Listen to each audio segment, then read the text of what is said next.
So today's exercise that I'm going to give you is the one leg circle. So what I'm going to get you to do is just lie on your back. So I'm going to stretch out onto the mat. And I'm going to make sure I'm nice and long, and I've just got the weight of the head resting on the mat, the shoulders and the back of the hips. And I'm just going to let my right leg now just come in towards the chest. So I've got the knee bend.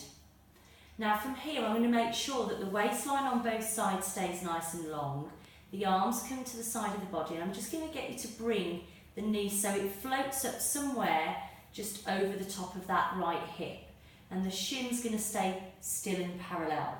I'm just going to let this leg now, you can either bend the leg if you need to, that supporting leg, or you can press the leg away. Okay, but I want you to feel like your back is open. So you want to feel as if that lower back is nice and long, and we've got this really nice connection here between the rib cage and the hips. So from the top of the knee, I want you to feel the weight coming down into the hip. Feel the base of the thigh bone, the femur, into the hip socket. And we're just going to start gently rolling the top of the thigh bone. Starting small, okay, and just feeling that the weight across the back of the pelvis stays nice and equal. And we're just going to let that movement, so really mobilising the hip and working on the mobility of the hip whilst keeping that lumbar spine nice and strong, or rather the lower back nice and still.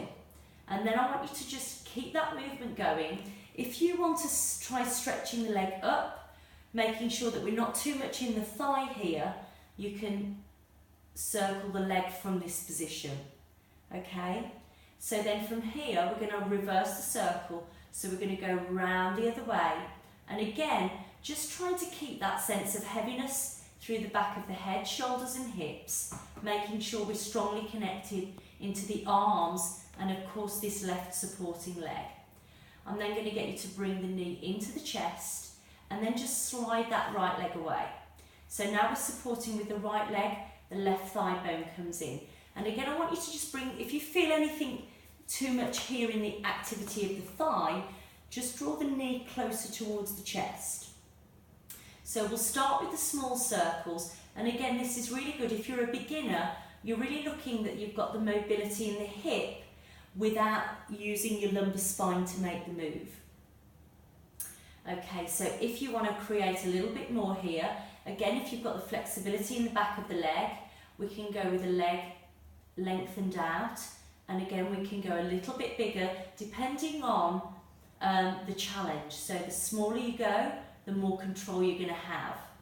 Okay, and then we're going to reverse the circles, and again just challenging the top of the thigh bone in the hip. Just feeling the weight stay equal across the back of the pelvis, and just feeling the work through the centre. Okay, and then when we've done the last one, you draw the knee into the chest and then let that leg stretch away, and that's your one leg circle.